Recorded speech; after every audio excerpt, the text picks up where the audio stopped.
Three, two, one. Welcome back to the Hendrick Hudson Board of Education meeting. Can we please rise to the pledge of allegiance?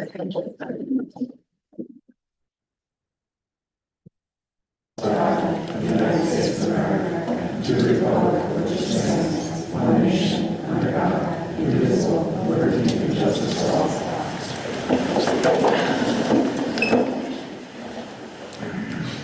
All right, we started our night with recognition, and we're going to turn it over to Mr. Trombley. Thank you, President Mills. So this evening, for our recognition, in keeping with our strategic plan where we want to celebrate the accomplishments of our students and staff, we are joined this evening focusing on a valued member of our facilities team. To help describe the recognition, I would ask our Director of Facilities, Mr. Anthony Berlini, to introduce the Tenant Company 2024 Cleaning All-Star recipient and our head custodian at Furnace Woods, Mr. Scott Gilbert. So, Mr. Berlini. Good evening, everyone. Thank you for letting me be here 100%. During the fall, I got an email from the tenant company asking if I knew any custodians that were worthwhile of recognition. And during that time frame, I had just gone through a lot of projects with Mr. Gilbert, and he was the first one that popped into my mind, all the hard work and dedication that he puts into in securing a safe, healthy, brilliant environment for our staff, students, and faculty to come to every day so they can learn. Scott is always willing to learn. He's always willing to be there. His wife was in the process of being pregnant and getting ready to give birth to their second child, and Scotty was there right up until the day that she gave birth, and then thereafter, and he was always trying to figure out when he could be there and when he couldn't be there. And don't worry about it, we'll open up the building tomorrow, I'll be fine. I just have to be here for this and that and the other thing. So I'd like to take this opportunity to bring up Scott and recognize him for all his hard work during the course of that time, and having the opportunity for the Tenant Corporation for their 2024 recognition. So.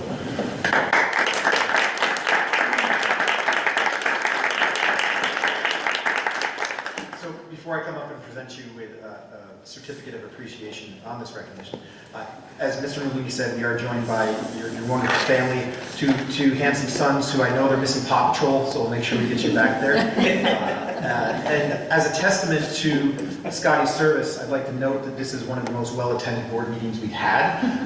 Scotty has not only his family here, but also the support of his colleagues. So, Scotty, that's a testament to the relationships that you build, not only in your building, but across the district. And I've had the pleasure, when I'm at Fenniswood, always being welcomed by you and know the safe environment that you provide for our staff and our students, and thank you.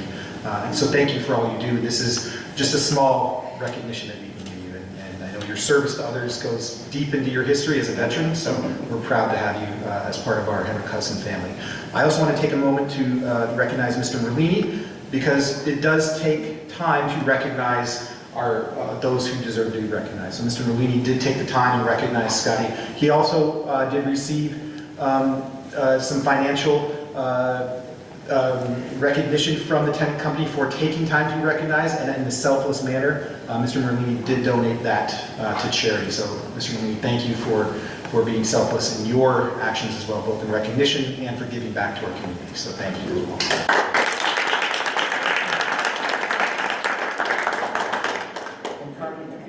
Of Scotty, so he can put this up on his wall of fame. Thank you again. Appreciate it. You're welcome. We're doing it to your day? Okay.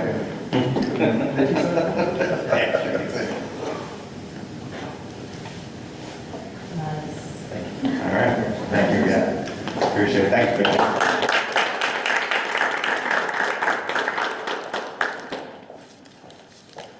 So we do have a full board meeting, which you are welcome to attend, but I do know that on Universal Kids, Paw Patrol is probably running back to back to back to back. So you're more than welcome to stay, or you can obviously go home and enjoy the evening. So thank you again. Thank you, guys. Thank you. With that, I'll turn it back over to President Mills. All right, now we move on to our agenda. Do I have a motion to approve the agenda as stated? Motion to approve. All in favor? Are there any audience comments on non-agenda items? There is not. No? Okay, so we move on to the consent agenda. Does anyone have anything they'd like to pull for discussion, from the consent agenda? No? Okay, can I have a motion to? Can I have a motion to approve the consent agenda? Motion to approve. Second. All in favor?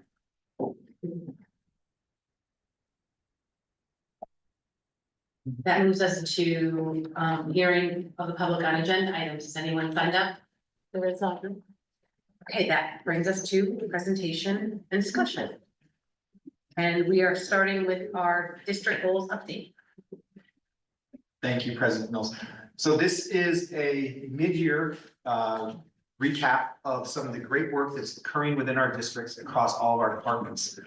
For the board's consideration and also the public, we wanted to take time this evening to briefly update you on various departments and building level goals and the progress in meeting those goals. So at the end of last year, we discussed that we wanted to make sure that we aligned our efforts to the strategic plan that is in place until 2027.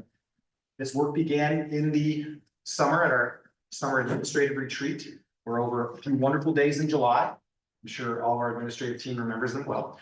We took time to look at what we wanted to accomplish within our buildings, within our department, within the district, and align that to the established strategic plan that the community and the district put so much time into developing. So we had every administrator work in a collaborative way to update that document. We did have one goal across every department that had to be adhered to, and that is the goal of utilizing the MTSS system supports to assist in instruction to ensure that we increase differentiation across our instructional program. So everybody will have that as a goal, right down to facilities.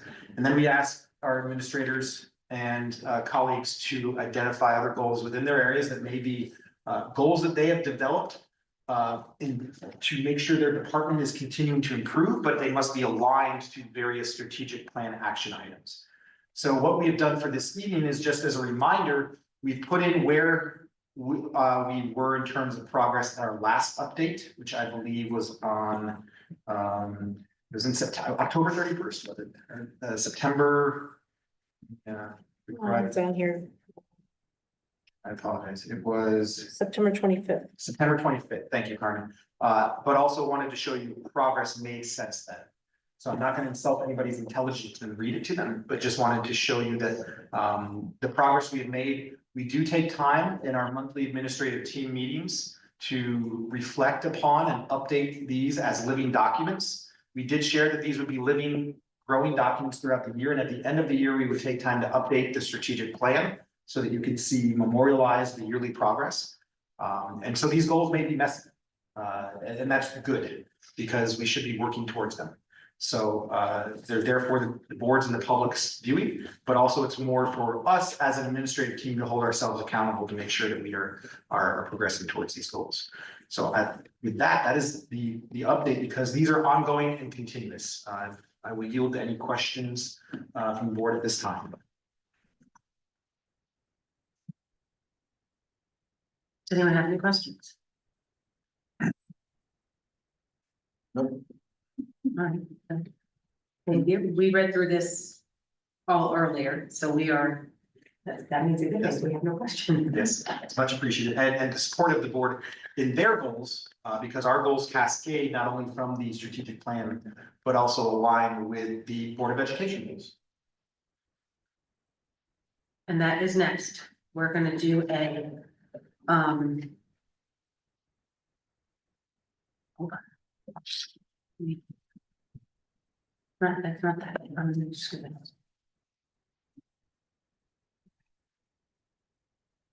We're gonna go through our goals and do a brief check-in on where we are at this time.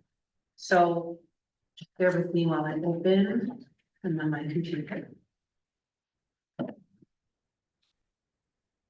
Does everyone have them, Carmen? I didn't make a copy of the Okay. your last presentation. I Okay. Or if you just go, I think, the model. The course would be like goal one, keep on going.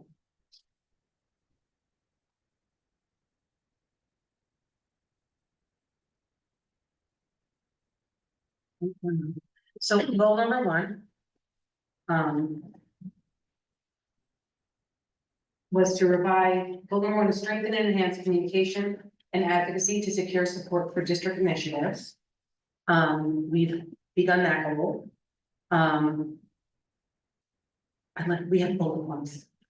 Whole side. So there's 3 goals that we're working towards. That are the board goals, and below each one, we created bullet points. So we're gonna go through each and see where we are as a group. So the first one was to host regular community engagement events. And hold meet and greets, and we did our first round of meet and greets. We're gonna set up a second round. Potentially a third, but we'll probably have to discuss how we're, as a group, how we're gonna do that. We wanna do that during budget season. So we'll get those on the calendar. Second round, establish an advocacy task force. We've done that. So far with advocacy task force we read the letter that was written, to begin with, to support us moving forward, with potentially just advocacy efforts to support Hendrick Hudson. We've met as a task force so far about 4 times. Mike was able to read that letter, at the DOB meeting, and that, he got a lot of good questions and some insight, and we've already been approached for meetings with, representatives, so that's a step in the right direction.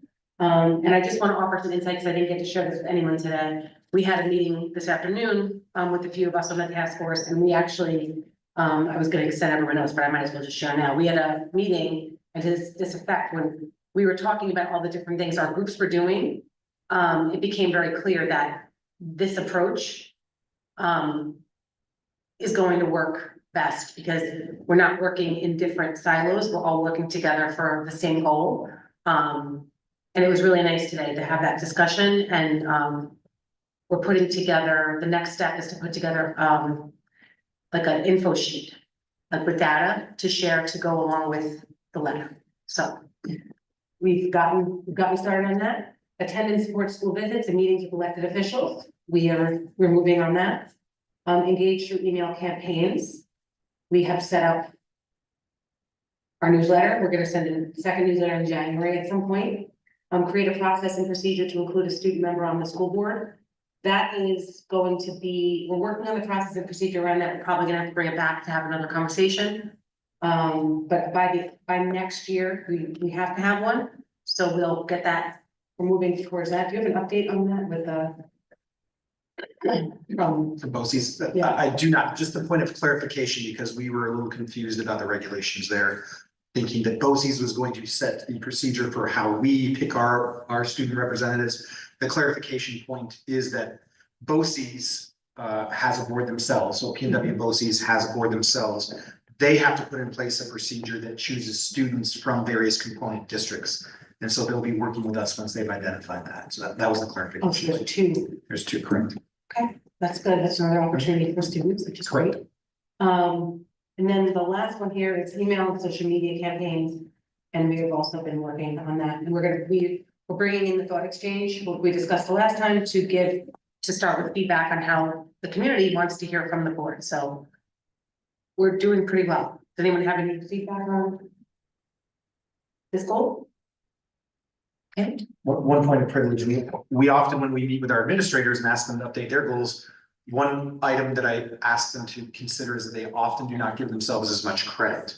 And just to support the board in demonstrating attainment of some of these goals, there have been board members who have joined us with visiting the Montrose Veterans Home. There's been a number of inquiry, the work in terms of the advocacy group that Erica mentioned, but that has really been something that I think the community should be aware of as unifying a number of different stakeholder groups within the district and having externalities above and beyond the advocacy, but creating a better sense of community too. Goal 2 is, revised policy 4,000 and 5,000 series. And we are in the 4,000 series, so we're working towards that. I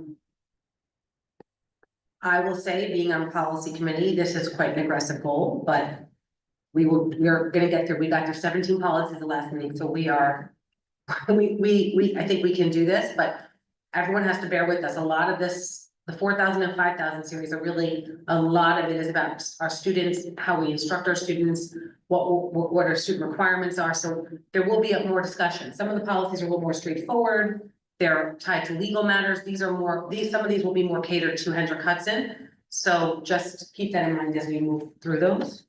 How many policies are there in each category, you know? It varies. It varies. I can tell you. The 4,000 series right now has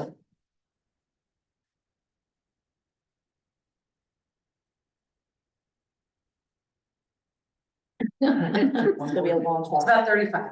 35. So it's not unattainable, but, you know, Two times last meeting's policy, so. yeah, I just think we have to be aware that some of these will require more input. We may have to ask, some of them we may actually want to ask the public for input.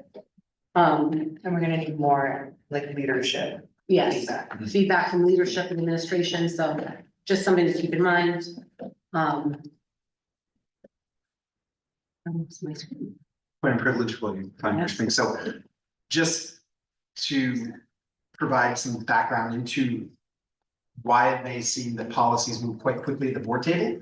Just to clarify, before a policy even makes it to the board table, we are doing a policy review with New York State School Boards Association, who will review our policies from their perspective and then make recommendations to us on how we update the policies and which policies we update and which policies retire. The policy committee then will have discussions on it. Often those discussions lead to further review. For instance, if it is something that may impact special education, we will ask our special education administration to review it.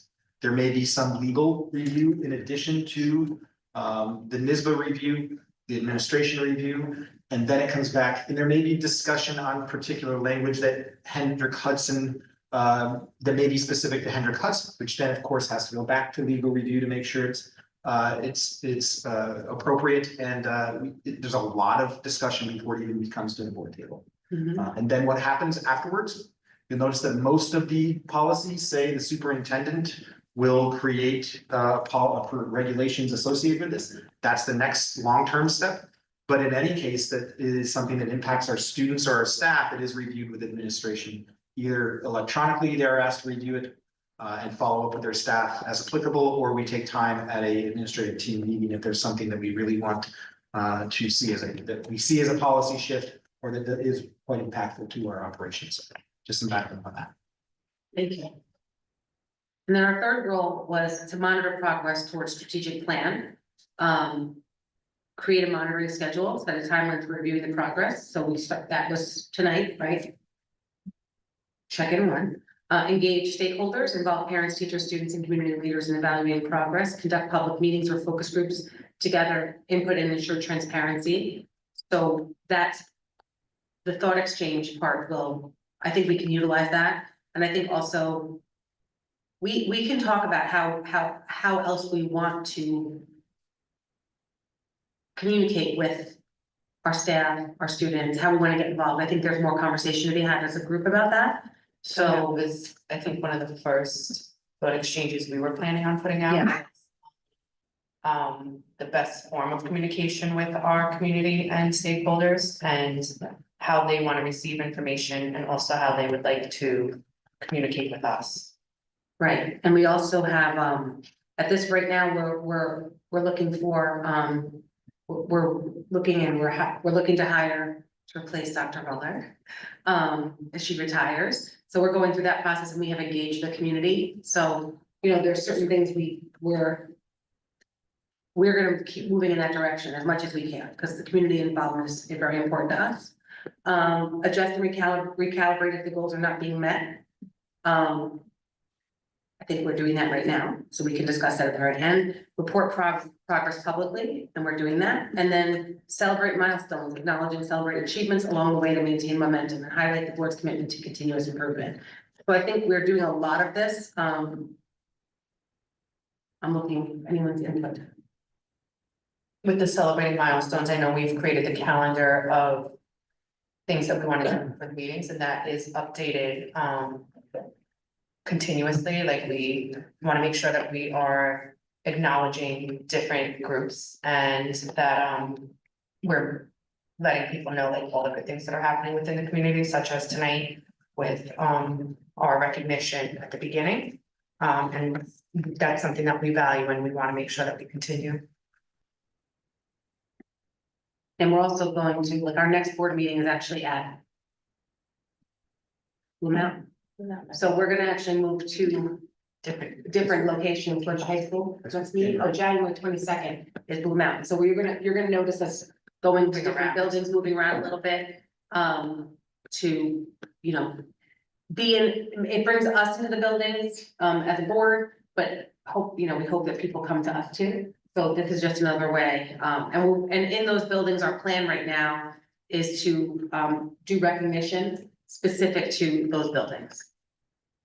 And this goal is really where the governance of the board and the administration, and the term governance team, this is where it plays out. So this is monitoring implementation of the strategic plan. This is where we identify your expectations of us. So as an example, with the engaging stakeholders, when we do look to fill vacancies of personnel, we want input and transparency. And so there have been, led by Dr. Garcia, there have been stakeholder groups of teachers, of parents, soon to be administrators. So that's just an example of how the governance and this particular goal of monitoring progress towards strategic plan plays out in terms of administering the strategic plan. Anyone have anything to add? I think we're doing okay. Oh, thank you. All right, so the next item is superintendent's update. Thank you, President Mills. Brief update for us this evening. It is the last scheduled board meeting. Hopefully, there's no reason for a special meeting or anything such as that. It is the last scheduled board meeting of the year. And so we have to get used to saying 2025 already. So make sure you start updating your correspondence accordingly. So in terms of regionalization, which has been a topic that New York State has asked districts to engage in terms of planning to identify areas where we may engage in sharing of best practices, sharing of resources. This is a plan that New York State has unveiled. They have rightfully tapped the bricks a little bit on it and provided clarification. Trustee Bodine, Trustee Stanko, and President Mills and I attended a town hall with the Commissioner of Education, Betty Rosa, to explain a little bit more about regionalization. And the district has a decision to make whether or not to participate in regionalization planning. And they had to identify that by January 15th. My recommendation is that we do the necessary steps, which at this time is just filing a strengths and needs plan with the state. And that will allow us to continue to engage in shared services through BOCES, since New York State hasn't fully fleshed out what that plan is, and there's no sanctions or expectations of additional work at this time. I'm recommending that we file a plan to access whatever may come, whenever benefits may come down.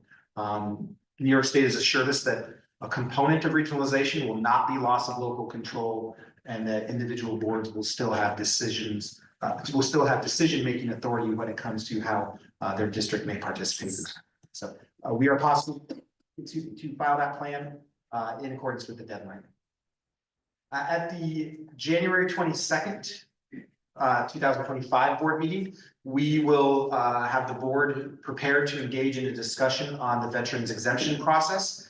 This is the Hendrick Hudson School District does not currently afford veterans exemptions on taxes. So we are preparing data for the board to engage in an informed decision-making process should the board consider to do that. In general terms, when we talk about regionalization, I'm sorry, not the regionalization, but the veterans exemption.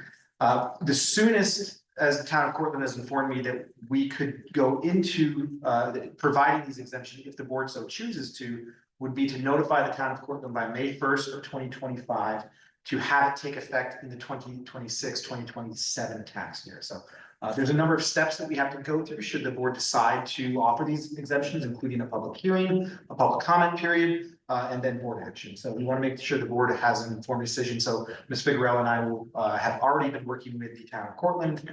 We appreciate their partnership in this, and we'll present as much information as we can, because there are, just like building our budget, there are a number of variables to this.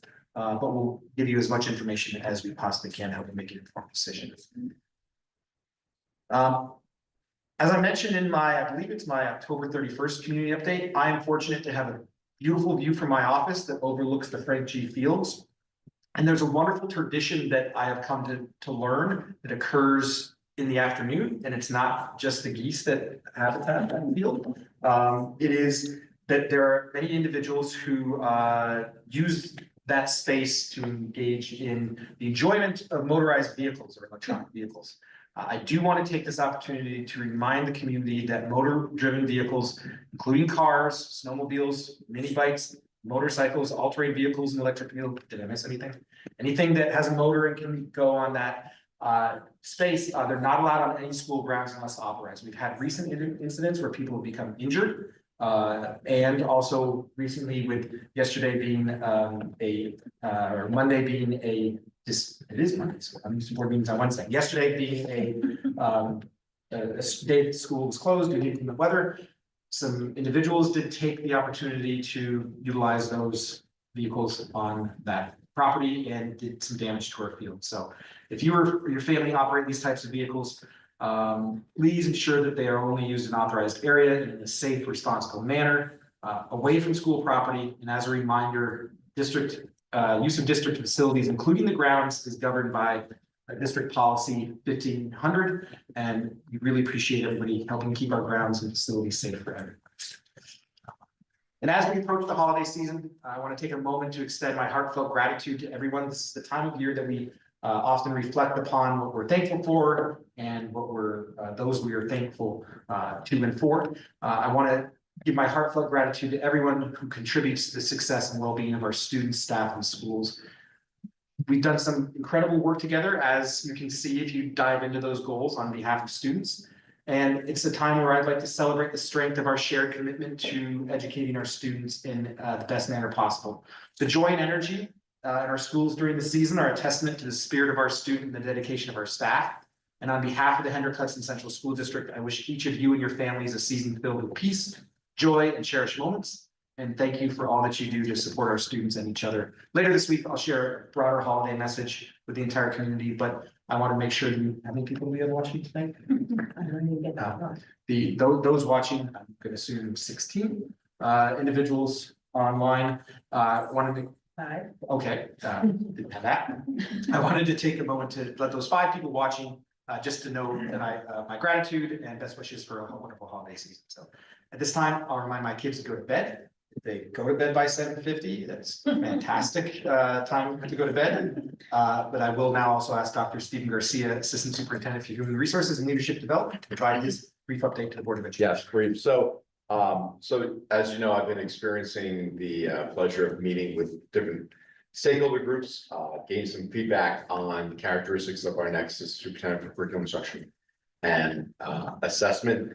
That last week was with our teacher group.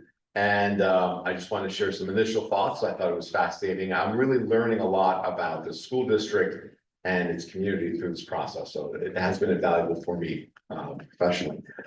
So just initial thoughts. So there's consensus that the next superintendent must understand educational standards and possess strong analytical and leadership skills to enhance student performance. So that's kind of like a heading of what the faculty mentioned to me. Some other key points: knowledge of changing standards and data analysis is essential. Experience in assessment systems that are balanced and non-overburdening is required. A visionary leadership approach, which should prioritize student-centered learning. candidate must understand New York State Next Gen standards and balance with the needs of diverse learners. In terms of professional background, there was a concept of minimum 10 years teaching experience in the classroom and also administrative experience in different capacities. And again, each stakeholder group, elementary people believe elementary experience, the same thing with secondary. Sometimes you need to have a little bit of balance in the middle, right? Strong communication and collaboration skills are crucial to work with teachers and families.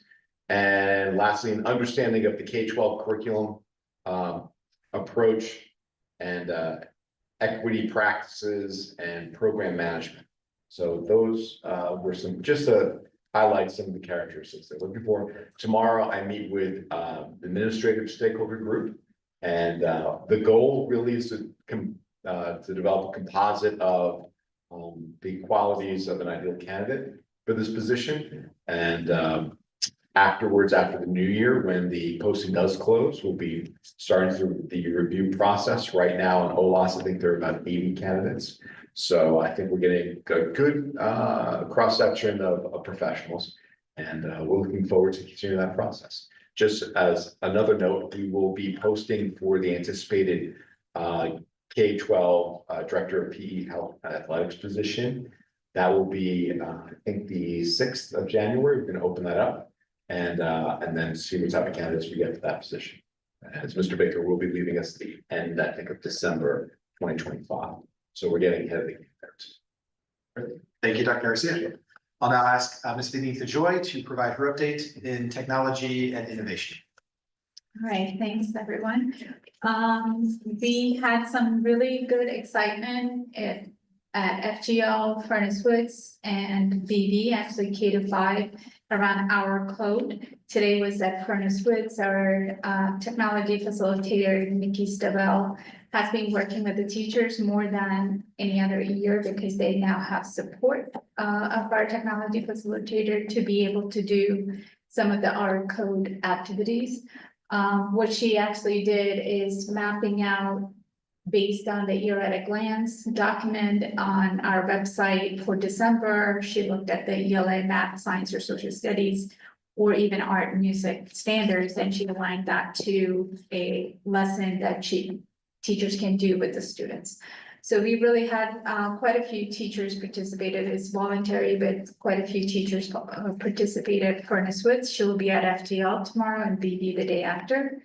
Also, we started working on our STEAM Innovation Day. So I sent out the save the date to the staff. I already got a couple of responses from teachers saying they are interested in sending. It will be on March 29th from 9:30 to 12:30. So this is our third year for it. The team has been will be working on two things over the break because my team is here during the break. We twice a year, we do recycle of technology equipment. So you will see today, like all the equipment that's retiring. So they've been coordinating that effort. Also, not that I expect you to remember everything I said, but we did move to the Lyric WAN or wide area network this school year.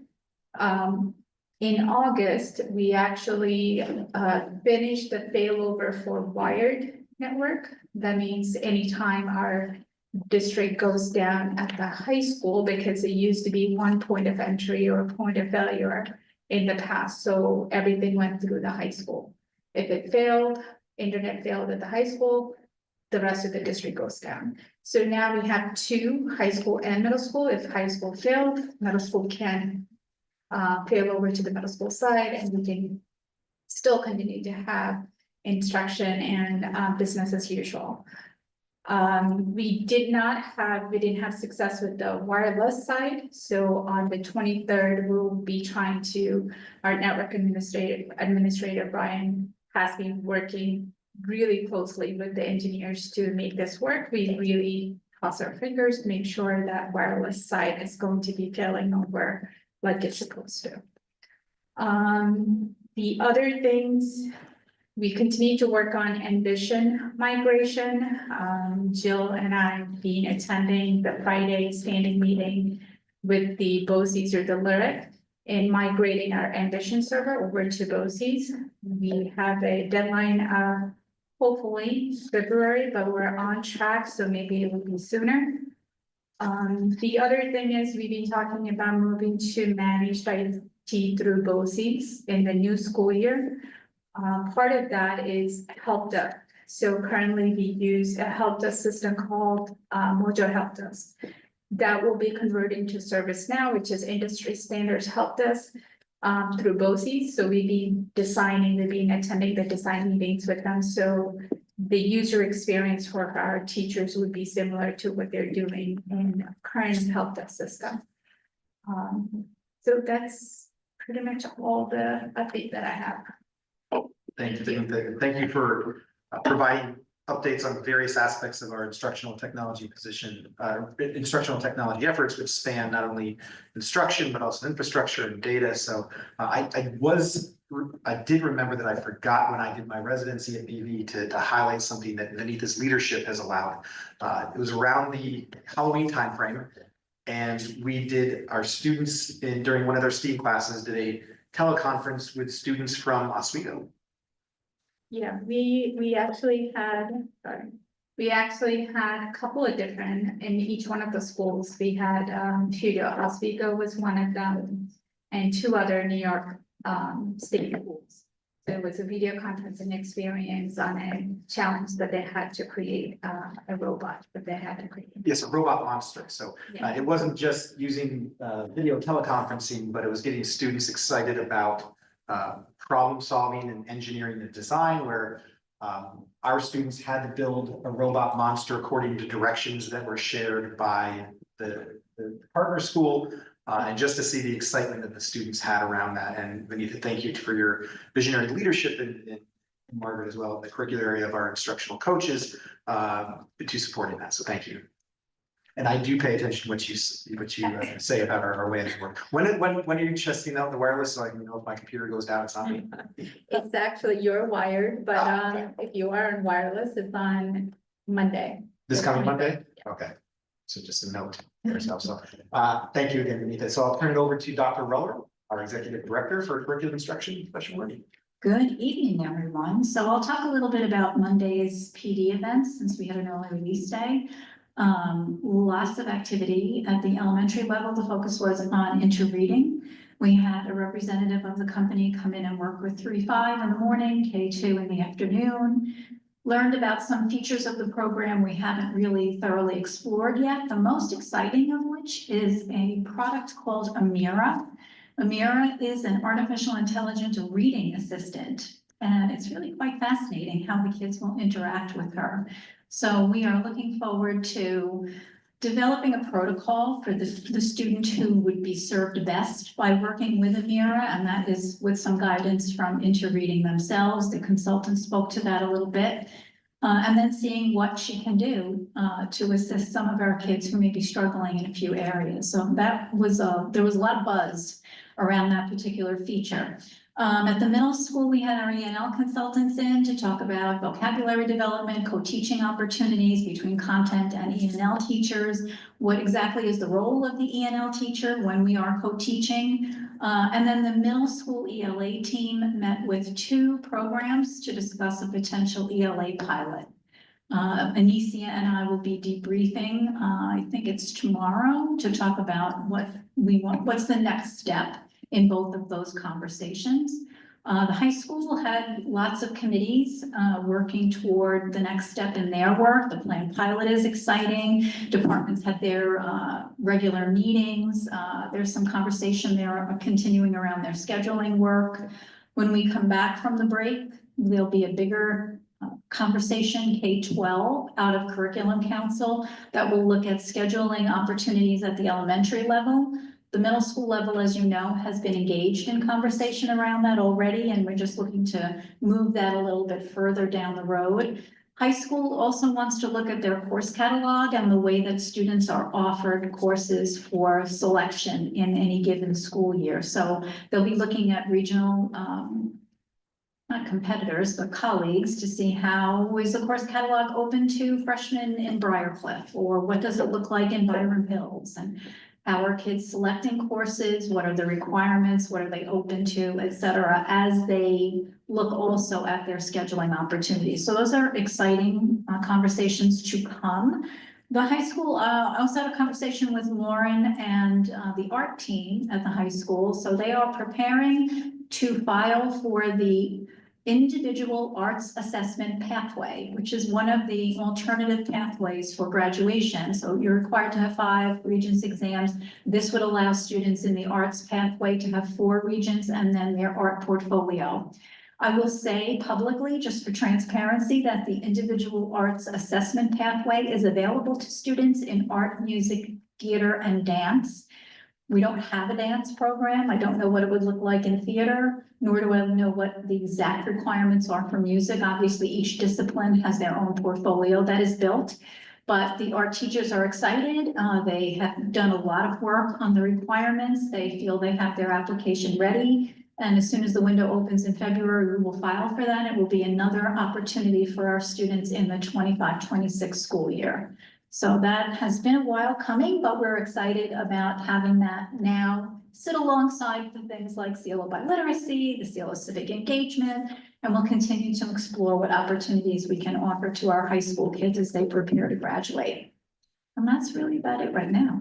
Have a question? No, I was just gonna say, thank you, Dr. Rare, and also thank you for your flexibility in the schedule for yesterday when we did have to pivot, when we did have inland weather. Everybody was wonderful about where they, everybody was wonderful about where they needed to be and how long they needed to be there. So I appreciate everyone else's flexibility in moving around.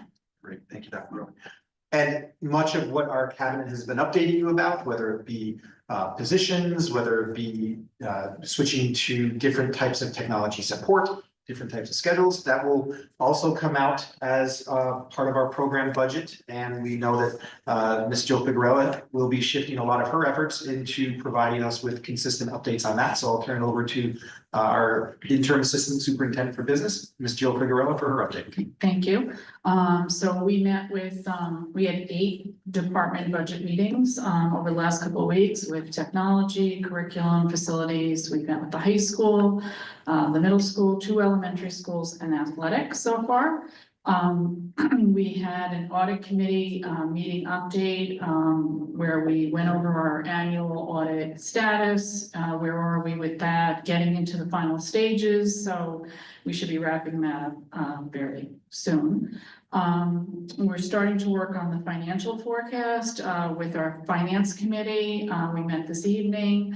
We were looking at some of the budget metrics and toward developing the 25-26 budget. And I've also started the transparency reporting process with the New York State Education Department. That's due December 31st, where we delineate the amount or the expenses reported from the district by each location. And that's what we're working on right now. Thank you, Jill. Could we take just a brief moment to provide a little bit more detail on the transparency report? Because one thing that we heard through our budget discussion last year and our discussion on how we structure our schools is a concern that we want similar experiences and opportunities across all buildings. And I want to just make sure that people are aware of the transparency report and the impetus behind that and what it does and how we report. Sure. So we specifically code all of our expenditures by location so that we can capture what we're spending at each location. It can vary depending on staffing, and normally the regular everyday types of expenses are the same throughout the district in each of the buildings. Staffing can be more costly in one building than another, so that is not something that we should measure that with. I think that more or less it's just for the state to understand, and I think it's geared more towards the city, big city school districts than it was for the upstate school districts, but we're all subjected to doing it, and we spend a lot of time doing it. So, but it just really, there's district-wide expenses that will get evenly distributed throughout each building. So, you know, I think basically it's just a reporting back to them so they can take a look and make sure that we are doing just that we're being diverse in our budget, and we're making sure that there's equity there. Thank you. And just for the board's knowledge, Jill is absolutely correct. This transparency report was primarily intended for larger school districts that may not ever collaborate on the development of a budget. But as Jill in her update delineated, we collaborate with our building level administrators numerous times throughout the budget development process, where we're providing them feedback, they're providing us insights into what their needs and wants are, and their goal aligned to goals. So this is a collaborative budget process that when it's presented to you, there's a lot of ongoing but previous thought and input and a lot of eyes on it to make sure that we are providing the best possible program budget proposed to the Board of Education for consideration. So thank you, Jill, for leading that effort. And at that point in time, I will turn it back over to President Mills. That is the cabinet and superintendent's update. The last one for 2025. 4. Okay, now we are moving on to more policy readings. Okay, we are starting with the second reading of policy 0115, student harassment and bullying prevention and intervention. The Board of Education, second, all in favor? This one is a required one, and a lot of the edits that we made from there was just some language to be up to speed to what we had said we wanted, and also just clarifying. So that was something I know we were talking about, like what DAC meant, who that was. So we kind of pinpointed that it would go through the building principal. Yes. And it's just a lot of language as to what we consider bullying and sexual harassment. And then we also added in the other policy that we had approved before, that is now linked to this one as well. Yes. We have a motion to, motion to approve policy 0115. Motion. Second. All in favor? Okay, this is second reading. Revision of policy 0115R, student harassment and bullying prevention and intervention regulation.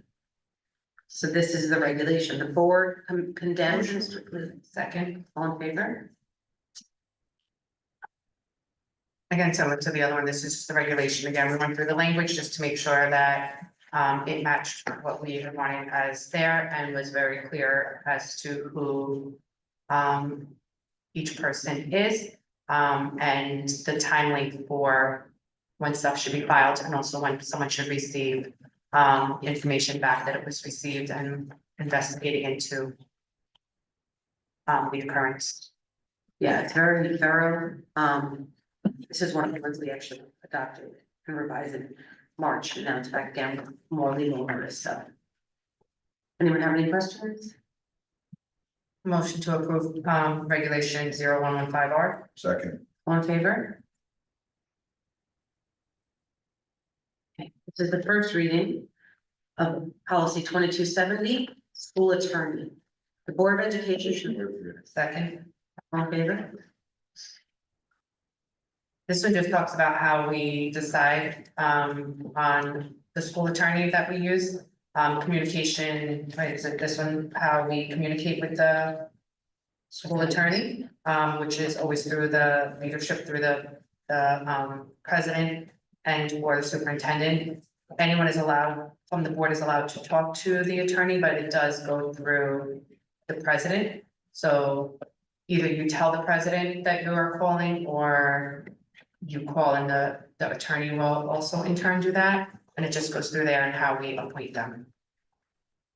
Did anything change in this policy? This is a brand new policy. Recommended. Okay, we're gonna bring this one back. This is a second reading of revision. Policy 2000, school board governance and operation, regular meetings. Regular board meetings. Second, all in favor? This is one that clarifies regular board meetings and work sessions. I think it just kind of gave a better understanding of when we hold our meetings. And who was in attendance. Mhm. It just reworded, it took the old wording and just made it a little bit clearer and I guess easier to understand. And I think it's important to note that work sessions are the board, we are writing into policy that at work sessions, the board will take action only at regular or special meetings. So at work sessions, if we have a work session, we will not be doing board business. It would just be a work session. So there's different ways we could do that. This year, all of our meetings are regular board meetings. Last year, we had work sessions, but we thought this was the best way to handle this for now. This is one of those policies that if we think we need to have work sessions mixed in, just keep in mind that we won't be able to take action. One of the other things I just want to notice here is that it does mention about the barrier-free access, so I'm just gonna bring up. And that's why we are noticing that we are here is because this is a location that is easily accessible for any person, and we're just gonna make sure anytime we have a meeting that anyone can access the meeting. Yeah, it's difficult at the, when we're at the high school because there's steps, right? Here at the cafeteria area, it's easier, more easily accessible. And we do have it posted at the front of the building that we are here, so. Just point of privilege, I think the board, in scheduling the meetings this year took the right approach, particularly when you're doing such an extensive policy review. You want to be able to take action at each board meeting, those work session. Yeah, because we did originally have more work sessions in there and so you may notice that I think we may have posted it about 2 or 3 times. There was a revision to move away from as many work sessions this year since we didn't have a big vote that we were gonna have more community input and time to work. Motion to approve policy 2310. Second. All in favor? Okay, this is the second reading. Revision policy, special meetings, policy 2320, special meetings of the Board of Education. Motion to waive the reading. Second, All in favor? this one just took the one sentence and elaborated again, just to make it a little bit more clear and a better understanding of what a special meeting looks like and the notice needed for it. Motion to approve policy 2320. Second. Okay. This is the first reading. This is a revision, policy 2330, executive sessions, 21. 2330. The Board of Education may hold executive Motion session. to waive the reading. Second, All in favor? so this again just has some revisions to clarify what happens in an executive session and who is invited to the executive session.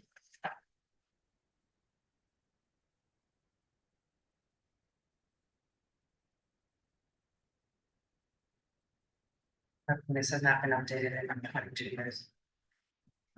Yeah, this is one of them, yeah.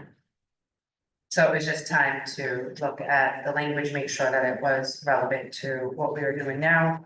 And the different methods that, or different reasons why we would need to enter executive session. And this one was reviewed by our, by NISBA recommended language and also by our legal team. Okay, we'll put Every that, one of you, right, recommended this review, right, just right before getting it. yes, Everything. everyone.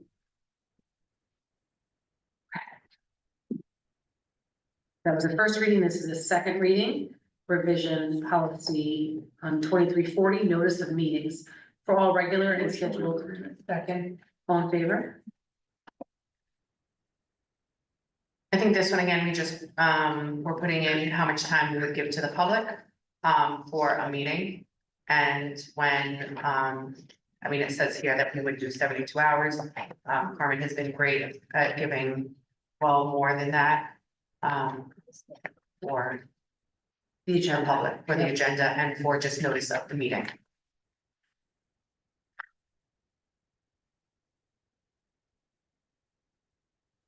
Is motion to approve policy 2340. Second. All in favor? Okay. First reading. To retire policy 2130, Board member training under financial oversight, accountability, fiduciary responsibility. Within the first year of election or Motion to waive the reading. Second, all in favor? this was updated recently in another meeting, 25-20, yes, so this is now in a different policy, so we just didn't feel the need to be redundant and have a second one. Stating what we just said in 25-20.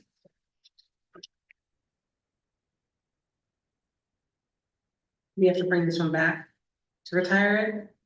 You don't have to, you can. Motion to waive the second reading of policy 2130 to retire. Second. All in favor? Motion to retire policy 2130. Second. All in favor? Okay. This is first reading to retire. School board policy 2300, school board meeting.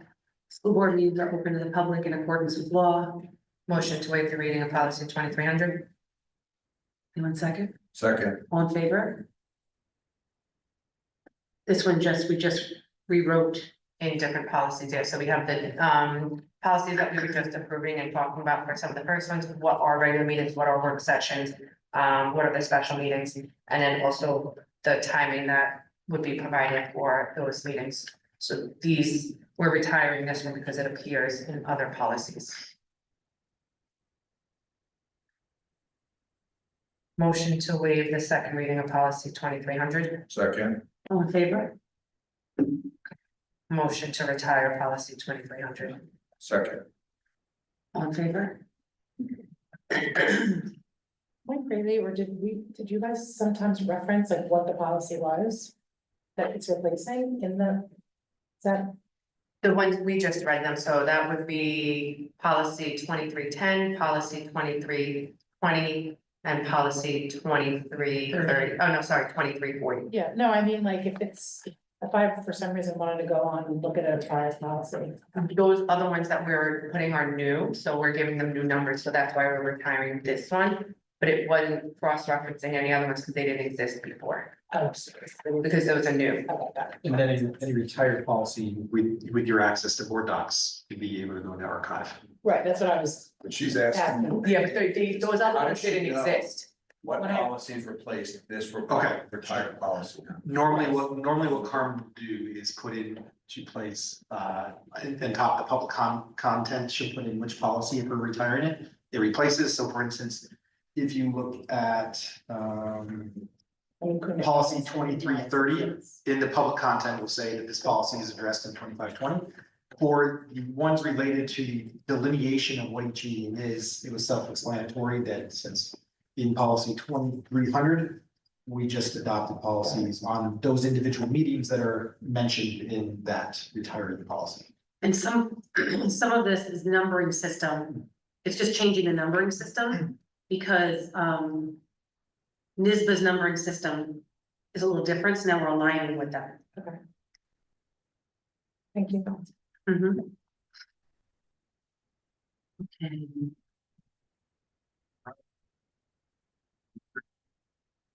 11-7. No, 2331. Okay, first reading to retire policy 2331 work sessions. Work sessions may be held for discussion. and- Motion to waive the reading of policy 2331. Second. All in favor? This one just is now rolled into the other one. Do we, yeah, that was, which other one we just did on the work sessions as well. So this would now be 2320. Mhm. So 2331 is now renumbered to 2320 with a better explanation of what the work sessions are. We could also retire, we can also waive the second Yes, reading. let's It's already approved. in the policy. Motion to waive the second reading of 2331. Second. All in favor? Motion to retire policy 2331. Second. In favor? Okay, we are on the first reading of policy 4321.4 independent Just educational. want to stop and say we have entered the 4,000s. Yes, independent educational evaluation.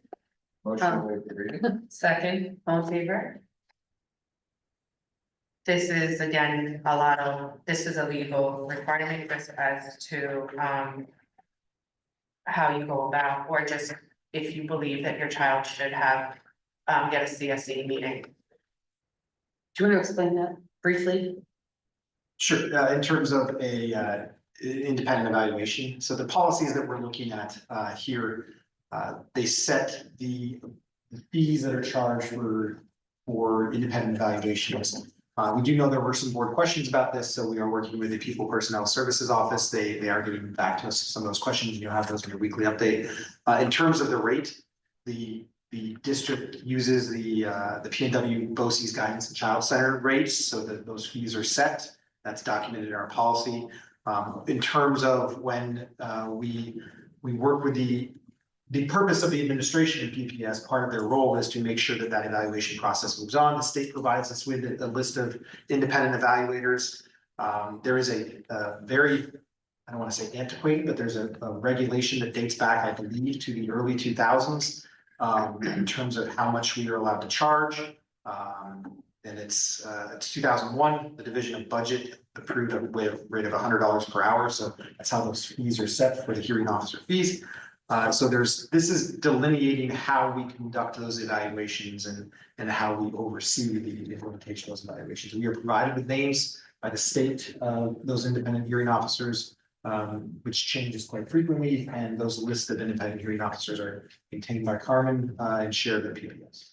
We'll have more detailed information, some specific board questions in this week's update, so that as we go into the second reading, and have some more information on that. And we did have questions on the cost when we were there as well, and we do know it was run by legal and it went through BOCES. So those were the numbers that were set. It's not a number that we selected, it's a number that was given to us. So you're gonna answer the question. Is there any place online where parents can look? Where parents can look, because there are questions on how you get a CSE referral, how you go about getting an IEP, just a step-by-step process, because if you go on the school district website, it's very vague. It really doesn't answer a parent's question and give them, this is step one, this is step two. I know SEPTA has done a really great job of doing the presentation, so I would say maybe reaching out to them and seeing the presentations on them, because Okay, they do you have have. something on the website? No, I know, but I was gonna It's say, I just a know little for them, paragraph. they have done the actual, like, step by step. I believe it was there was one this year on it already too. It was one that. So it might have been. Just- You know, but I just don't. I'm just wondering Yeah. if, because if someone misses Sure. it, Are you referring to the referral process itself? just. If I'm a parent, Mhm. this is the referral process, and then after you go through the referral process, how do you even do an independent educational evaluation? Where does that come in? I don't think parents really know how to do it. Sure, so there is, and I'll make sure that we do. Yeah, I'll work with it. There is a lengthy referral. I Okay. went there, And then, I looked all through that, then if you do disagree, there is a procedural safeguard document.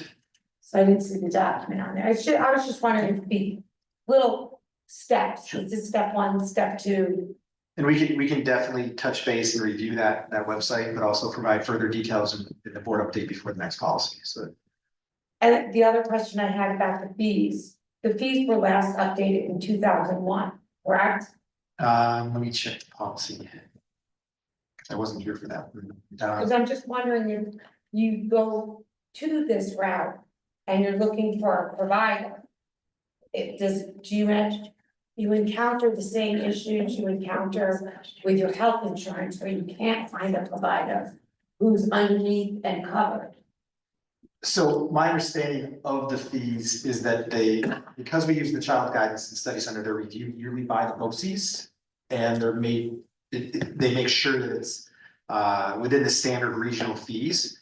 And the rates are dependent upon the type of evaluation. So for instance, PPS office provided information that bilingual evaluations are more expensive because there's additional training and certification necessary for that. So we do have the listing. PPS office has provided the listing. We can share that with the with the board in the update, and I believe that's updated every year.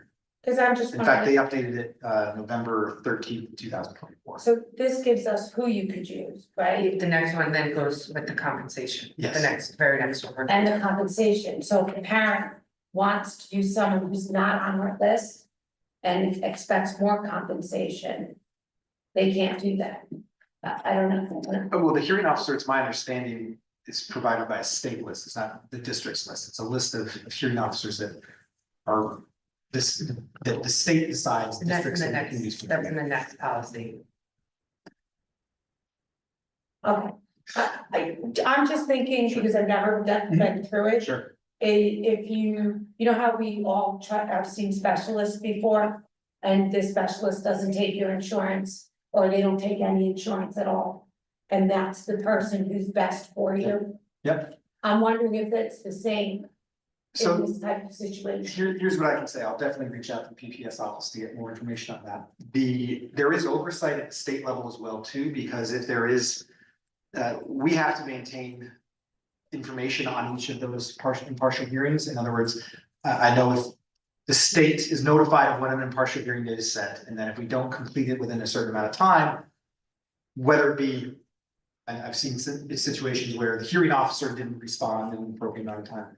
The state does provide reminders and oversight that it needs to be completed, and we have to report all of our documentation on those evaluations to the state office of special education as well. And I know I'm jumping into the next Okay. policy. Jump. The $100 that you see there, that's for the hearing officer, the impartial hearing Right. officer. That's not for the specialist or anything else. Those will be later uncovered as we like dig deeper into the What's your courthouse. fees? So this is just the fee. We just For the hearing officer. We did just. Yes. We did just update the other ones, and again, those numbers are all coming from.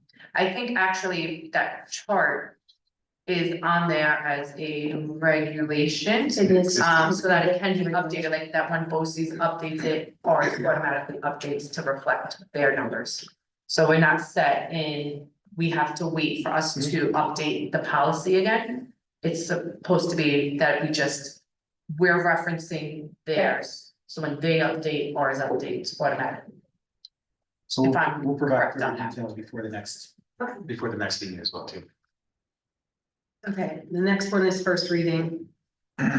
Revision policy 4321 8.8 impartial hearing officer appointment and compensation. The Board of Education will appoint, Second. all in favor? Okay, so this just goes through the selection of it, how the state selects one, when you're going to.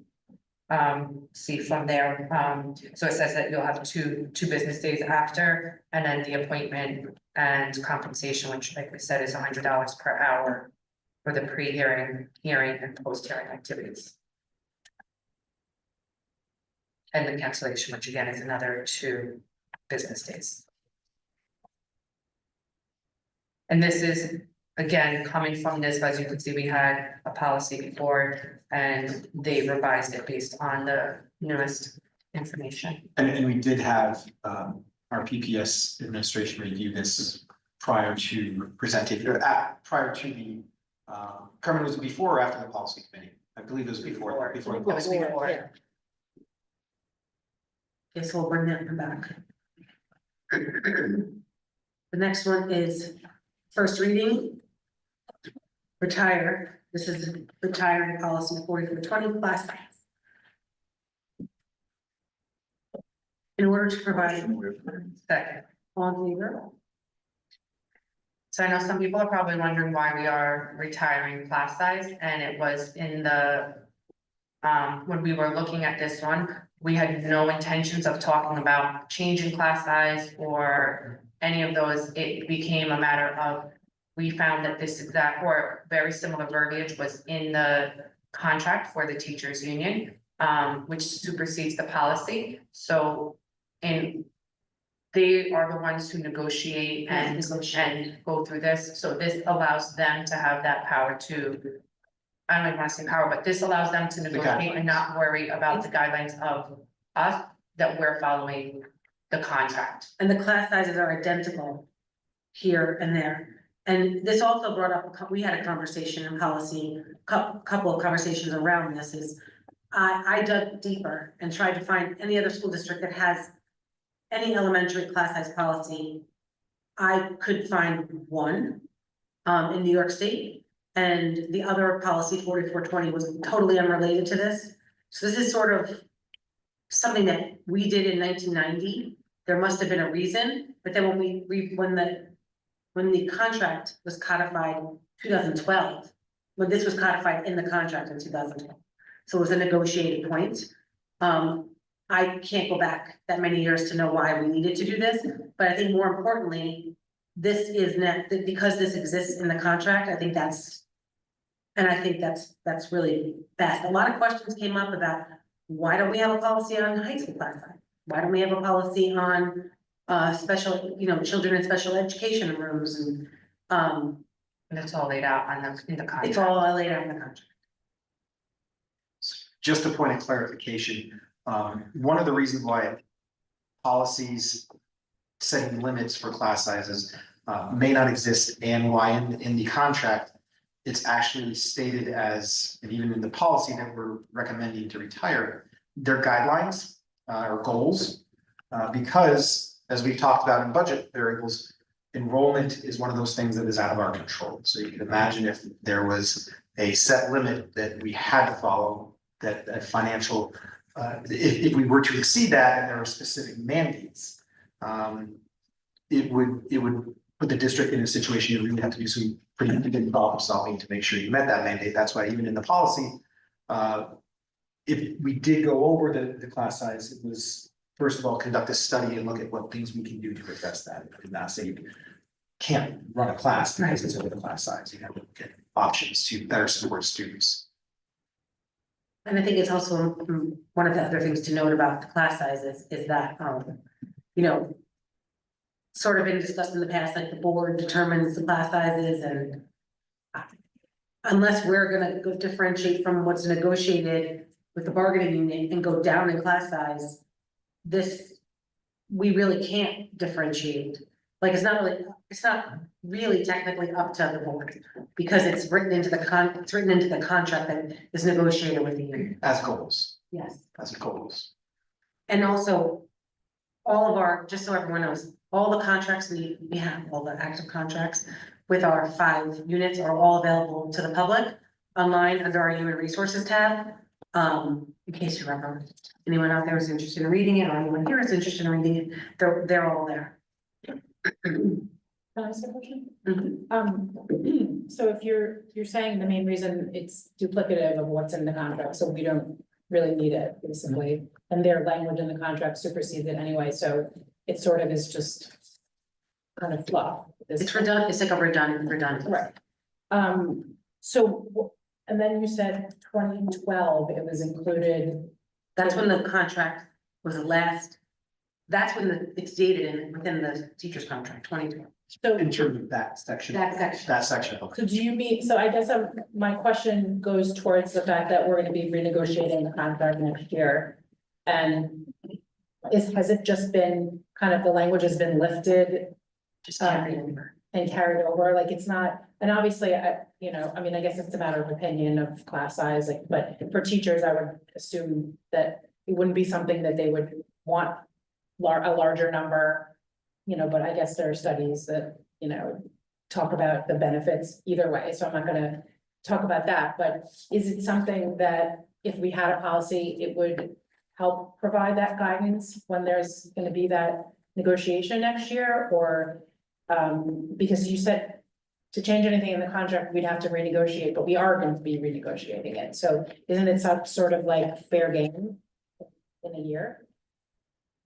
But the policy, I don't think the policy is gonna drive what gets negotiated in the contract. So you would simply then have to revise the policy to match whatever's negotiated in the contract. That's not gonna drive the contract. So if that's a point that's gonna be brought up in the negotiation. Right, it's like which came I first. don't know if we really want to talk about contract negotiation at the table, or we, In terms of, not specifics, but in terms of so I think approaches. so I think that Well, I'm just saying in relation to the fact that next year the contract is up, so we can't really rely on the fact that it's covered in the contract, because that could change. That's all I'm saying. Well, but then that would mean that if it changes, we just have to change this again. It's not that the contract negotiation is going to allow a But policy. we're retiring, so. If you kept it, it would not predicate the conversation in the contract. They would just simply put in whatever they agree upon and then we would have to go change it. So it's not like that's gonna create a framework that would guide the This is contract. not, It's power, this is it's not, basically power. this is not, yeah, this is not setting anything in stone that they have to stay within these confines, because then when whatever they choose to negotiate and however they want to bargain would affect this Right. more than this affecting that. I guess I'm just wondering, because it's been kept for all these years. Yeah, and And that's I what did do a little bit of research in there. I see that most other schools don't have. Because don't it's have it. within So the I agree. contracts. I'm kind of trying to wonder why it's been there and.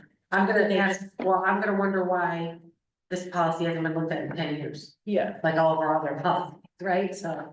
It's just something, no one was, it was one of those, I guess, it didn't need to be addressed, so it was, So it just. just wasn't addressed at the time, but yeah, every other district, for the most part, it's part of the contracts. It's Okay. not a policy. And again, these are from a policy perspective, the language of the active policy, if it's not retired, is the guidelines. For them, and also the contract, its goals. So we also know that we, in terms of educators, we want to provide class sizes that are appropriate, and that would come out during Right. budget discussions as well, in terms of staffing. And, you know, the concept of space as well too, would, if our enrollment numbers warranted it wouldn't just be that, it's a free-for-all. We Right, as I just, educators. being new, I paid particular attention to the language that you always use, or because you always quote policies, and when, when there was an issue earlier this year about maybe going, above Mhm. the class cap size, you several times said the board policy, is this, the board, so you referenced it a lot. And then but then it would, then now instead it would be referenced in the contract. But why wasn't it just referenced in the contract before? So. Because that was part of our digging when we were doing this, that then we realized it's, and We we asked- asked, so what, you didn't know. so here's, I didn't know. For total transparency, the whole entire board, we started to discuss who sets these numbers, okay? Mhm. Who decides that, why does first grade go down to 20? Who just decided that that was best? In that conversation, I said, this might be a moot point conversation to even be had. Check the contract, and we saw that the numbers were identical to the policy, and the wording is very similar, and that the goals within the policy supersede the policy, and anyway, And this is that's really where we came through the to. process of the policy review, and that's why it's important that To the do it. board continues a schedule of policy reviews. It has you revisit these, and it has these types of conversations. And particularly being a new governance team, when we prepared for that meeting, we tried to do our homework and take a look at it. And in doing that homework, not only was the goals, the section of the contract that addressed goals of class sizes reviewed, there's also a section of the contract that discusses terms of the agreement. And in review of that, it says that agreement, as long as it's not illegal as a court of law, the regulations or practice, the agreement supersedes any rules, regulations, or practices of the board which shall be contrary or inconsistent with its terms. The provisions of the agreement shall be incorporated into and be considered part of the established policies of the board. So while I may have been referencing policy early on, that's the first place I go to try to provide the board guidance. The connection was made in further study of the contract, and also the. And it outlines the same process that we had, like with the, Similar process. a similar, with either splitting or having the TAs or whatever, that whole thing is. Again, it establishes that after a certain number of students over the goals, a study will be conducted, and include in that study, certain recommendations, maybe splitting a class or adding a teacher aide. Okay, thank you. So we'll bring this one back. I just want anyone to think that we are looking to change class size, because that is No, not it's not at all. without any discussion. Thank you. Okay, this is first reading of, policy 6900, sale and disposal of surplus district equipment, books, materials, and supplies. Building administrators, Second. all in favor? So this basically states that, anything that the district has purchased, including, books or materials, if they are no longer being used, you can't just dispose of them as a teacher or a staff member or anyone, that there's an actual process for there. So this just outlines the process for it, and then there's a regulation for the form that we'll get to, on how to go about doing that. And this is new. This is a new policy.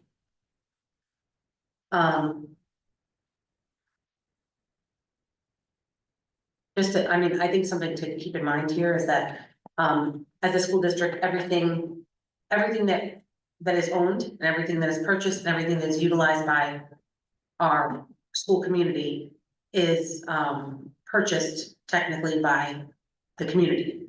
So, it's, or our responsibility as a board to make sure that it's almost part of our fiscal oversight, right? To make sure that everything being disposed of is being disposed of properly. Because it's if you give it away or you don't follow a proper process and protocol, you're basically gifting public funds.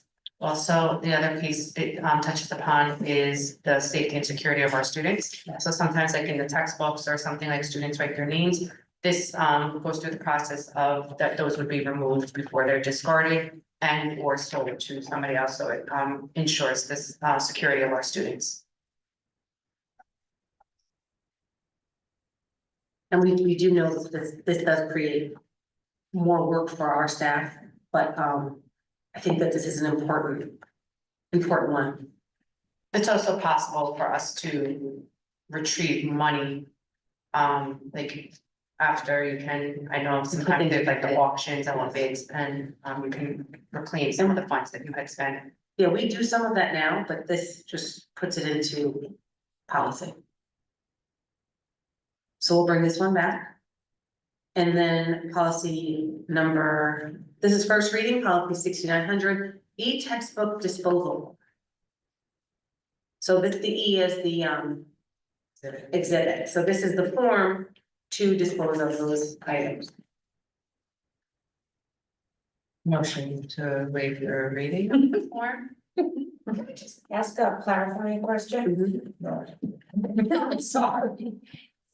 Does this policy say teachers no longer have the right to just throw out things in their classroom? Because we don't throw things out in the first place. You can have a lot of crap. It's not, if we're not Fair. throwing it out, it's that you're not putting it in a garbage can.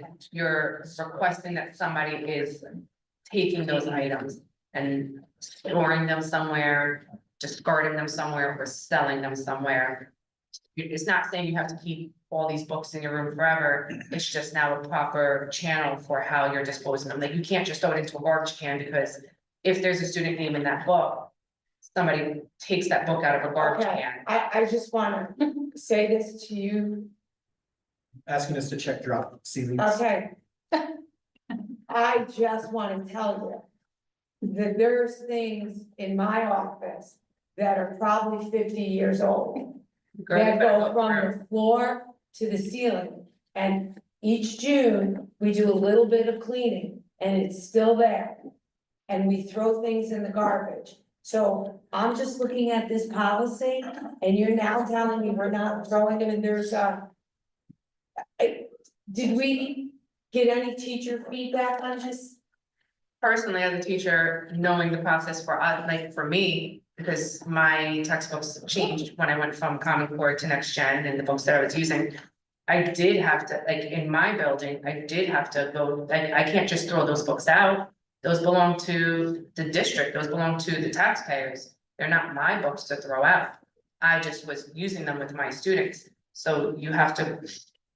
We didn't have a form necessarily. I had to talk to my administrators and our custodial staff, and you set them aside and they retrieve them. And what happens with them there, like I said, that goes then to the board. Are they disposing of them? Are they auctioning them off? That's beyond the teacher piece of it. Yeah, it is. Some You can't just throw them items out. are considered consumable. too, Yes, so, like workbooks. so, you know, those things would not fall into that category, but Some of them I'm are just not. saying that I think you should walk into every department and So what we're looking to do in some cases are to preserve storage areas, because you don't want to just keep continuing to accumulate things. And these things can sometimes be used by other organizations or, just be sold, and bring revenue into the district. I mean, it's minimal, but it's part of state policy to do that, not just dispose of them. so Trustee Hickey, if I'm hearing you correctly, you're saying, is this going to encourage teachers to keep stuff. keep stuff? So while we respect teachers who identify materials that have a lasting impact on effective instructional practices, the purpose of the policy is not to enable that, because we obviously want our classrooms to be clean, warm, welcoming, inviting spaces. This would allow an administrator or a teacher leader to come in and say, hey, this material is obsolete in accordance with X, Y, and Z. We now have a process to remove it from that teacher's classroom, especially if it's It doesn't mean, district level material. it doesn't mean not to throw crayons away that are this big. Like that's something that's not what this is meant to be doing. I mean, So if a teacher wants to clean out at the end of June, there's some form for me to fill out, and then the custodians are gonna pick these books up at the end of June. This would be for like calculators, textbooks, library books. Those are things you don't just throw out, because those were purchased with the tax dollars, right? And Let's give a relevant example, not that that's not relevant, but a timely example. We just changed, yeah. We delete that very. We just made a transition to a new literacy program, K-5. Right. Some teachers may find value in the materials that we had in our previous literacy program. We want to make sure that to make space for the new materials, to have a safe and welcoming classroom for students, that if we need to, as an administrative decision, say we want all of your materials, we can do that under this policy, claiming that it's obsolete, and we have an appropriate way to dispose of that, so we have room for the new materials. Right, it gives us permission, actually, to throw things away without just throwing them. And what we probably would do is, we know that teachers are very busy at the end of the year. exactly, We will put in place a procedure where we work through buildings and a quick inventory. If you're only inventorying yours, or if you have a grade level leader, perhaps find time to help you do that as well too. I also don't think it's like a yearly thing, like you wouldn't be throwing away textbooks yearly, so it's not every year, every June. And it's not saying when you clean out your room, like if there was old construction paper you're not using, you're not throwing that out. This is for those big, like he said, when you're transitioning from one series to another series that are taking the old. just wanted to make sure, I'm a computer person. There are textbooks that I have, they're not relevant anymore. So you should be going to somebody within your district on how to. And you're gonna sell these textbooks? they might not sell them. They might not, but that's one of the things, that's one of the options, so you might auction them off, that's one option. Or they find a way to dispose of them where the student name and anything that ties to our district is removed. Because if you just put it in the garbage can, like I said, with student names or anything that's identifying to the district. Well, I think we all need to take out names, so that they're not identified. Yeah, but now if you're just mass throwing away, are you going in and scribbling out everyone's name and everything else? Like, if you're in that much of a rush in June to just do all that, you're not doing that anyway, I'm assuming. And then I go back to our libraries. In this district specifically, the number of books that are just, someone made a decision and along the way that. None of us were on this board necessarily. I don't think the board had any conversation around it or anything like this to protect that those books just evaporated. I'm sorry, but that's. Honestly, We had a library here. But we had a I get what library, you're but we saying. had a library in this building here that had rows and rows and rows and rows and rows of books. When I was sitting in that seat over there and I said, I wanted to know where all those books go, right? So. Yeah, there's other, this is not This is a something, law, you can't just throw public. this is not even new, I'm actually surprised that we didn't have anything like this before, Yes. because like, in my district, I've been having to do this my entire career. Point of privilege. So perhaps, we really hone in on the first line of the policy. Building administrators and support staff supervisors are responsible for identifying obsolete or surplus equipment. That's perfect. That's perfect. So it's the administrative team that is supposed to identify and get rid of this stuff. That's wonderful. I'm sure that's happening in my district all the time, and I just don't know. Without divulging that, yes, it is. Yes, it is. I know it is. And now this is why I didn't know about it. But again, I'm surprised that we did not have this policy, because you end up, I'm just surprised you didn't, I'm surprised we didn't have this. Because this is, a lot of this is legal. So a lot of this is legal, and I don't want to get into too much more detail. I know that when I was surprised to see our own libraries here go down, but not see anything in, because the board's gonna actually have to approve some of this stuff. It's gonna go through the board. So yeah, like, for example, like, department chair for mine, my team will let me, like, I already know when we're getting new stuff, but my team will let me know, hey, I have 85 textbooks in my classroom from this, what should I do with them? And then I follow through, and then there's the whole process where I then go to the next supervisor and arrange for those to be removed. And I'm sure when you retire, you're gonna clean out your desk. There's gonna be nothing in my room because That's not how I see other people retire. They just walk out the door and everything's still there. but then it will be somebody's responsibility to go in. Someone on the administration team is gonna do it. I'm for the policy. That's great. Are you? I am 100% for this. Another team. Can I, Jill is hoping that policy will make it through this evening. This is wonderful. can I ask, like, That's the one that's had them. is there any way at all, I know it's not, there's that is on one sheet, probably not. Which one? I mean, unless we got rid of all those lines. We probably would, I don't believe there's anything that would prohibit us from putting that into an electronic form. Okay. Yes, yes. Or even, I don't think we would need as many boxes. No. Yeah. Make a motion. We didn't second the motion. We don't need to, so, wait, I made the motion. You I'm made gonna the first read one. it one more time. Motion to waive the full reading of policy 6900E, the exhibit. All in favor? Thank you. Okay. Okay, that moves us on to board comments and new business.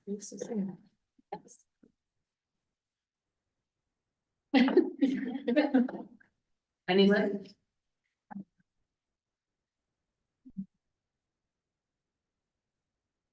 Well, I went to the furnace woods today for the gingerbread house in kindergarten. That's cute, well run. Anybody wants to hear about something nice, No, lots of frosting and candy eating. Did you guys find anything more? No, the kids were eating all of that. It's consumable, right? Well, it's really, that's candy. it's not making it out of the elementary. What? Candy's not making it out of the elementary school. So. No, trying to eat at least like lots of the things. Like, Now, this is a, they were having fun. this is a fun time of year. I think all of our elementary classrooms are doing a lot of festive things. It's Spirit Week at the high school. Middle school's doing their annual hot chocolate on Friday. So it's very festive time at our school, which is always good, fun stuff. Third grade lunch, but not started today. The eighth graders are going next year. That's nice, with popcorn. To the Westchester Skating Club. They liked it. Elmsford, that's an Elmsford.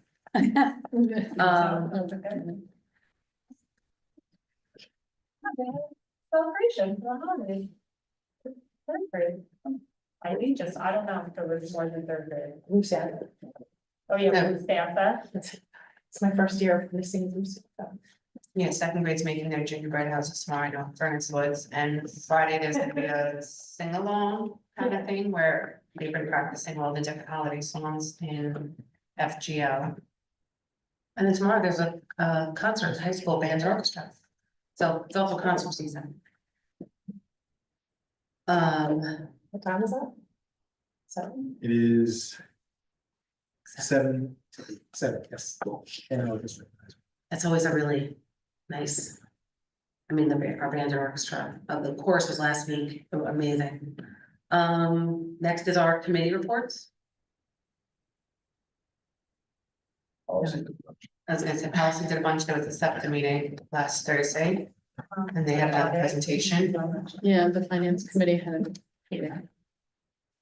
I will say that there was a high school PTA meeting on, PTSA meeting on Monday, to start organizing volunteers for the senior fashion show, which is very exciting, very unique and HUD, experience, for our seniors, and, the whole community gets engaged and comes. It's really a fun night. I think that's March 7th. But I'll plug that later. Right now, we're just looking for volunteers. Yes, and tell them you can volunteer even if you don't see here. Yes, absolutely volunteer. You're not a senior, they're gonna be looking for donation. It's, yeah, Lauren and I are like on the, we're gonna be in it for, I'm How gonna, many years? yeah, take over and work on this, because I love, my favorite thing is the PTA stuff that I did for all the years, so if I can give back a little way and get more, I think it's really important for all of us here, actually, to remind ourselves why we're sitting here in the first place. And that's our students, so I get actually really emotional, when I attend some of these events with the kids and I see them, because they are the reason we're here, and they're so happy to participate, in this stuff, so. Anyway, it's grounding for me, and, so I'm happy to be a part of it, and I hope a lot of people volunteer. And I know that we have so many opportunities, K through 12 to, give back and support, so. Just another PTA, a PTA plug, join the PTA. Any other committee report? Okay. I'm selected as a coach for the kickball team in the elementary. Oh, wow. That is January. That's a 5th grade fundraiser, I right? will be coaching with Mr. Riley, and we You're gonna. dominate, by the way. So make sure, so make sure that, That is, January. Back in the model. No, Coach. no, coach, January 30th. Fully capable. You should take the other. 31st then. Oh, 31st. Is that Friday? Yeah. Maybe. We are in the process of identifying rosters, as trustees think I said, and names. Very serious. Oh, you have your team? I Because the 5th grade committee has that information. Yeah, they're making the team. And the 5th grade kickball committee chairs are Go. working on that, so I might have to, set you up with With the good some kicker. really the good kickers. All right, so that brings us to the end of our meeting, everybody. Motion to adjourn the meeting. Second. All in favor?